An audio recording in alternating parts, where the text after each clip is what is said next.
दिन पहले यानी कि 4 जून को मैं ऋषिकेश से वापस अपने घर जयपुर आ रहा था। हर दूसरे इंसान की तरह हमने भी मोबाइल में इलेक्शन रिजल्ट्स की न्यूज चला रखी थी। तभी लेट इवनिंग में मेरे ईमेल और सोशल मीडिया पर नीट से रिलेटेड वीडियोस बनाने की रिक्वेस्ट आने लगी। स्टार्टिंग में मुझे लगा कि रेगुलर वीडियो रिक्वेस्ट के कुछ मैसेजेस होंगे, लेकिन 5 जून की सुबह होते होते मेरा ईमेल और सभी सोशल मीडिया डीएम्स इस रिक्वेस्ट से भर चुके थे कि सर नीट स्कैम पर वीडियो बनाओ। इस मुद्दे में मैंने झांक के देखा तो पता चला कि सच में बहुत बड़ा घोटाला हुआ है। और चूंकि मैंने खुद 1 साल कोटा में जेईई एडवांस की प्रिपरेशन की थी, इसलिए मैं इंस्टेंटली रिलेट कर पा रहा था कि इस समय नीट के एप्लीकेंट्स पर क्या बीत रही होगी। हालत इतनी ज्यादा बिगड़ चुकी है कि कुछ स्टूडेंट्स आत्महत्या कर चुके हैं और कुछ पूरा मन बना के बैठे हुए हैं अगर री नीट नहीं हुआ तो। आज की इस वीडियो में बहुत इजी लैंग्वेज में मैं आपको बताऊंगा कि नीट स्कैम आखिर है क्या, इलेक्शन की आड़ में 24 लाख बच्चों के साथ क्या धोखा हुआ है, और हम सब लोग जो नीट से डायरेक्टली रिलेटेड नहीं है उनको भी इस न्यूज से फर्क क्यों पड़ना चाहिए। लेकिन हर बार की तरह शुरू से शुरू करते हैं। टेलीग्राम चैनल पे शायद 4 तारीख को भी घूम रहा था कि और वही पेपर 5 तारीख को आया है। तो इसकी तो जांच होनी चाहिए और हायर एजेंसी से सीबीआई से जांच होनी चाहिए। नीट यानी कि national eligibility cum entrance test एक नेशनल लेवल का एंट्रेंस एग्जाम है जिसको पास करके देश के चुनिंदा टॉप मेडिकल कॉलेजेस के अलग अलग मेडिकल प्रोग्राम्स जैसे एमबीबीएस, आयुर्वेद, होम्योपैथी और नर्सिंग कोर्सेज में एडमिशन लिया जा सकता है। बेसिकली ये एग्जाम मेडिकल की पढ़ाई करने वाले स्टूडेंट्स के लिए एक बहुत बड़ा माइलस्टोन है। अब इतना बड़ा एग्जाम है यानी कि देश के एस्पायरिंग डॉक्टर्स जिस एग्जाम को दे रहे हैं, तो एग्जाम कंडक्ट करवाने वाली एजेंसी भी बड़ी होनी चाहिए। क्योंकि हमारे देश में लगभग हर एग्जाम में ही धांधली होती रहती है, इसलिए ही 2017 में सेंट्रल गवर्नमेंट ने एनटीए यानी कि नेशनल टेस्टिंग एजेंसी को क्रिएट किया था। इस एनटीए का काम है एफिशिएंट और ट्रांसपेरेंट तरीके से पूरे देश में एग्जाम्स को कंडक्ट करवाना। वैसे तो ये एनटीए देश में करीब 17 एग्जाम्स कंडक्ट करवाती है, लेकिन इन्हीं में से आईआईटी जेईई और नीट एंट्रेंस एग्जाम काफी फेमस हैं। इन शॉर्ट आप इसको ऐसे समझो कि अगर आपको इंडिया में एक बढ़िया डॉक्टर बनना है तो आपको बढ़िया मेडिकल कॉलेज में एडमिशन लेना पड़ेगा, और अगर बढ़िया मेडिकल कॉलेज में एडमिशन लेना है तो नीट में बढ़िया रैंक लानी पड़ेगी। इस पूरे मुद्दे को अच्छे से समझने के लिए सबसे पहले आपको एक बेसिक चीज जो पता होनी चाहिए वो है इस नीट के पेपर की मार्किंग स्कीम। देखो, इस पेपर में टोटल 200 क्वेश्चंस आते हैं, जिसमें से एक स्टूडेंट को 180 क्वेश्चंस ही अटेम्प्ट करने होते हैं। हर सही क्वेश्चन के 4 मार्क्स मिलते हैं और हर गलत क्वेश्चन पर 1 मार्क कट जाता है। तो थोड़ी सी मैथ्स लगाकर देखें तो नीट का एक पेपर कुल मिलाकर 720 नंबर का होता है, मतलब 180 × 4। इस मार्किंग स्कीम को एक एग्जाम्पल की मदद से समझो। मान लो किसी भी एक बच्चे ने 180 में से 180 क्वेश्चन सही कर दिए तो उसका स्कोर बनेगा 720 मार्क्स का। अगर वही बच्चा एक क्वेश्चन छोड़ देता है तो उसके 4 मार्क्स कट जाएंगे और उसका फाइनल स्कोर बनेगा 716 मार्क्स का।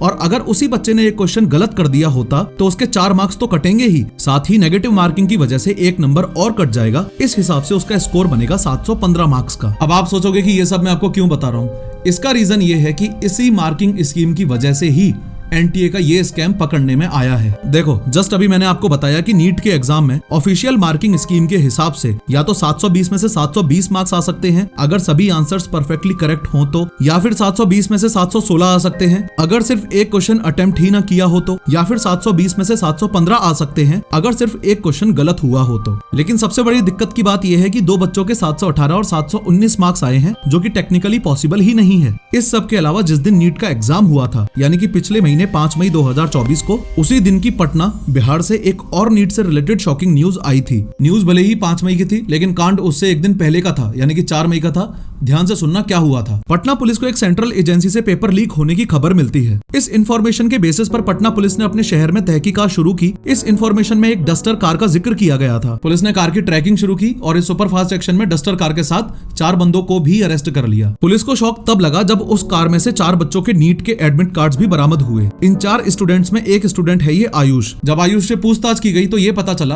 कि सैटरडे को यानी कि 4 मई को उसे एक बॉयज हॉस्टल में ले जाया गया था। उस हॉस्टल में पहुंचने के बाद आयुष ने देखा कि वहां उसके अलावा 25 बच्चे और मौजूद थे। उन सबको पूरी रात अगले दिन नीट में आने वाले क्वेश्चंस के आंसर्स रटाए गए। और शॉकिंगली आयुष ने जब 5 मई को अपना एग्जाम पेपर देखा तो हूबहू वही पेपर था जो उन्हें एक दिन पहले यानी कि 4 मई को रटवाया गया था। पटना पुलिस ने इस नीट पेपर लीक को पूरे देश के सामने हाईलाइट तक भी कर दिया था, लेकिन इस पूरी घटना की सबसे हैरान कर देने वाली बात थी एनटीए का जवाब। एनटीए ने साफ साफ शब्दों में कहा कि ये एकदम फेक न्यूज है।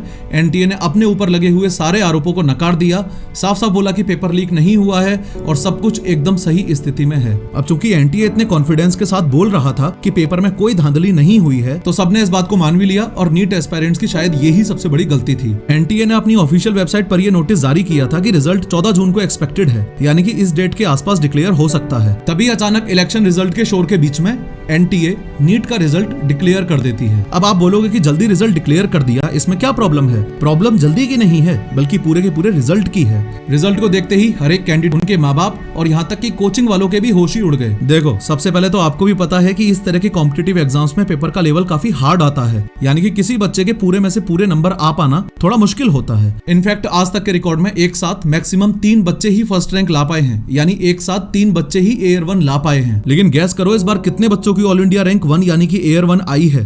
टोटल 67 बच्चे। अब सवाल यह है कि क्या अचानक से ही सब लोग इतने ज्यादा इंटेलिजेंट हो गए या पेपर इतना आसान आ गया? लेकिन कोचिंग इंस्टीट्यूट वाले तो ऐसा नहीं मानते। सभी कोचिंग्स के टीचर्स भी क्लेम कर रहे हैं कि इस बार नीट का पेपर काफी हार्ड था और ऐसे हवा में ही 67 बच्चों की एयर 1 आना पॉसिबल नहीं है। इस रिजल्ट की दूसरी प्रॉब्लम को समझो। ये जो स्क्रीन पर आपको इमेज दिखाई दे रही है, ये उन टॉपर्स की लिस्ट है जो एनटीए ने खुद जारी की है। ऊपर से देखने में तो कुछ पता नहीं चलता है, पर अब जरा 62 नंबर से लेके 69 नंबर तक के इन रोल नंबर्स को देखो, कुछ समझे। अगर थोड़ा सा हाईलाइट करके दिखाऊं तो इन सभी बच्चों के रोल नंबर्स के स्टार्टिंग के 7 डिजिट्स सेम हैं। इसका मतलब समझ रहे हो, या तो ये सारे बच्चे एक ही सेंटर के हैं या फिर किसी आसपास के ही सेंटर के हैं। इन शॉर्ट, सभी रैंक 1 वाले टॉपर्स एक ही सेंटर से कैसे निकल के आ रहे हैं। और जो ये 68 और 69 रैंक वाले 2 बच्चे हैं, ये वही हैं जिनको एनटीए ने 718 और 719 मार्क्स दिए हैं, जो कि टेक्निकली नीट की मार्किंग स्कीम के हिसाब से पॉसिबल ही नहीं है। अब जैसे ही दुनिया एनटीए से सवाल पूछने लगी कि आपने ऐसे कैसे 718 और 719 नंबर किसी कैंडिडेट को दे दिए, तो रात के करीब 12:30 बजे एनटीए ने अपने एक्स हैंडल पर एक पोस्ट जारी की, जिसमें यह बताया गया कि ये मार्क्स कंपनसेटरी यानी ग्रेस मार्क्स हैं। एनटीए के मुताबिक जिन बच्चों का टाइम किसी न किसी रीजन से एग्जाम के दौरान वेस्ट हुआ है, उन्हें 2018 में सुप्रीम कोर्ट के द्वारा बताए गए एक फॉर्मूला के बेसिस पर एक्स्ट्रा मार्क्स दिए गए हैं। यहाँ ट्विस्ट ये है कि इतना हल्ला होने के बाद भी एनटीए ने अभी तक ये फॉर्मूला डिस्क्लोज तक भी नहीं किया है। एग्जाम के दौरान टाइम वेस्ट होने का मतलब होता है कि जैसे किसी बच्चे को इंग्लिश की जगह हिंदी लैंग्वेज में पेपर दे दिया, या फिर किसी को फटी हुई ओएमआर शीट दे दी हो गलती से, एक्सेट्रा। 100 बात की एक बात यह है कि एनटीए की गलती तो है। जो रिजल्ट 14 जून को पब्लिश होना चाहिए था, वो रिजल्ट इलेक्शन रिजल्ट्स की आड़ में 4 जून की शाम में चुपके से पब्लिश कर देना, एक साथ 67 बच्चों की ऑल इंडिया रैंक 1 आ जाना, हरियाणा के एक ही सेंटर से 8 बच्चों का एयर 1 आ जाना, हरियाणा के ही सेंटर से 2 बच्चों के इम्पॉसिबल 718 और 719 मार्क्स आ जाना, बिहार, रांची और राजस्थान में जो नीट पेपर लीक्स की खबरें आ रही हैं, उस पर चुप्पी साध लेना। खबरें ये भी हैं कि टेलीग्राम पर पेपर लीक हो चुका था और 1 और 2 मई को 40,000 रुपए में मिल रहा था। 5 तारीख को एग्जाम था और एक दिन पहले यानी कि 4 मई को लीक्ड पेपर की कॉस्ट 5 लाख हो चुकी थी। ऑनेस्टली, पर्सनली मेरे फैमिली रिलेशंस में या फ्रेंड सर्किल में किसी ने भी नीट का एग्जाम नहीं दिया था, ना ही मेरी नॉलेज में कोई मेरा क्लोज बंदा इस एग्जाम के लिए प्रिपेयर कर रहा है। स्टिल मुझे लगा कि मेरी एक वीडियो से मेडिकल स्टूडेंट्स की लड़ाई को मजबूती मिल सकती है, तो मैंने ये कदम उठाया। आप भी इस न्यूज को शेयर करो, अपनी आवाज उठाओ। क्या पता एनटीए नीट एग्जाम दोबारा करवाने का अनाउंसमेंट कर दे और कोई एक मासूम जान जो आत्महत्या करने वाली थी वो बच जाए।